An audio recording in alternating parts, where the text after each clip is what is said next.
Hi, I'm Professor Kelly Lewis of room 1106. So Mrs. Birch asked me to discuss how to pick a quality source for researching and how to access databases on the Lone Star and the Splendora database access website. So firstly, some considerations for when choosing a source. So we need to consider credibility, relevance, and quality. So credibility, the Latin root cred means to trust. So we want to make sure that that information that's provided in the sources is coming from credible sources. So we have to think about who is putting out that information.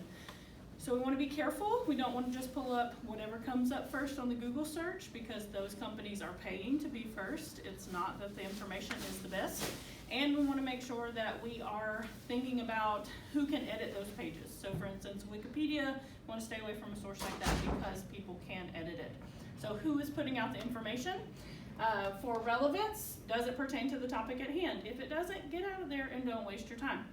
And then in terms of quality, we want to make sure that that information is up to date and current. Now there are some situations in which the information doesn't necessarily have to be current, like Romeo and Juliet. That's not going to change from the 1580s.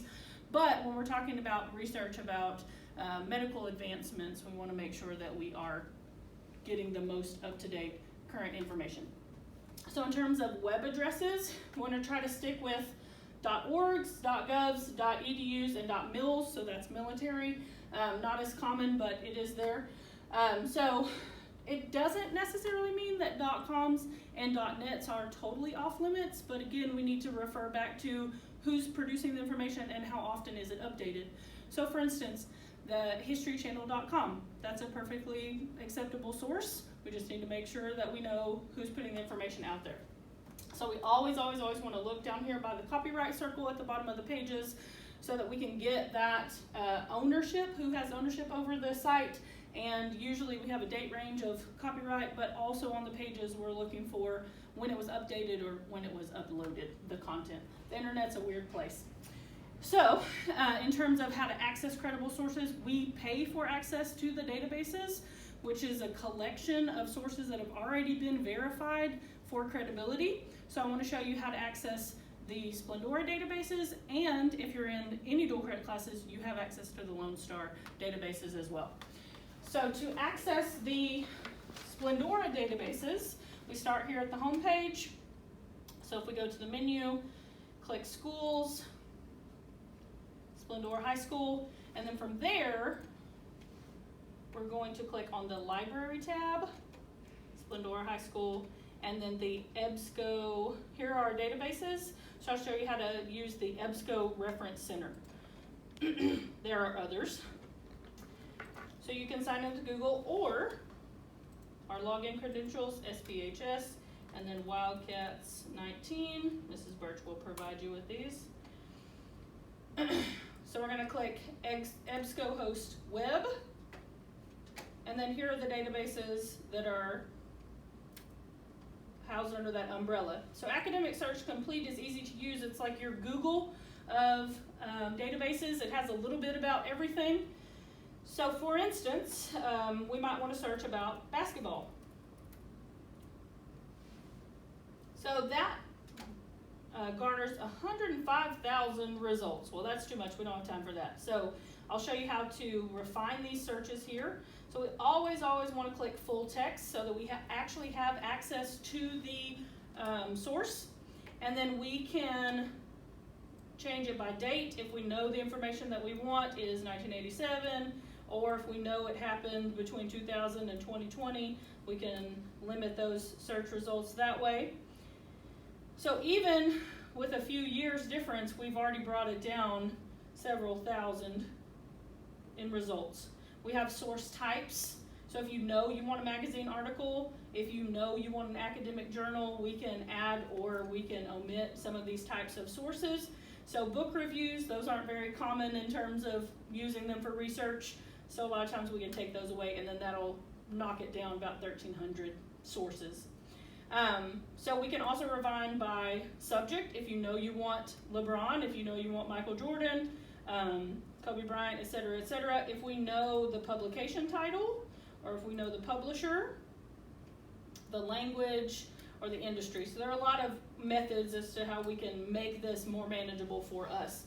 Probably the best method, though, is to just be more specific about what you want in your search bar. So if we know we want Michael Jordan, then that's already going to knock us down several 100,000 in this case. So when we're actually looking for a source, so let's say this looks tempting. The LeBron versus Michael debate just got real. So if you look here, we have HTML full text and PDF full text. So PDF full text means that they've actually taken the article and scanned it into the computer. So you're going to get the original images, the original page numbers. So if the PDF text is available, always use that because you're going to get the full experience and the actual page numbers. But that doesn't mean to say that you can't use HTML full text. It just means hypertext markup language, so they've made it into a computerized version. Still the same information.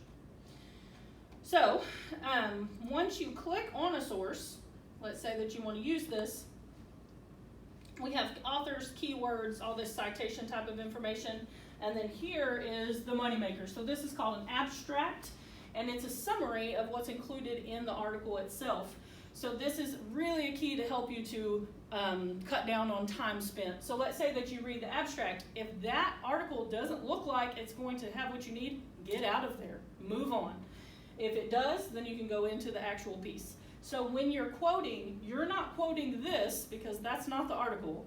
This is just it's like a movie preview. If you don't think you want to watch that movie, move on and go into something else. But use the abstracts to your advantage.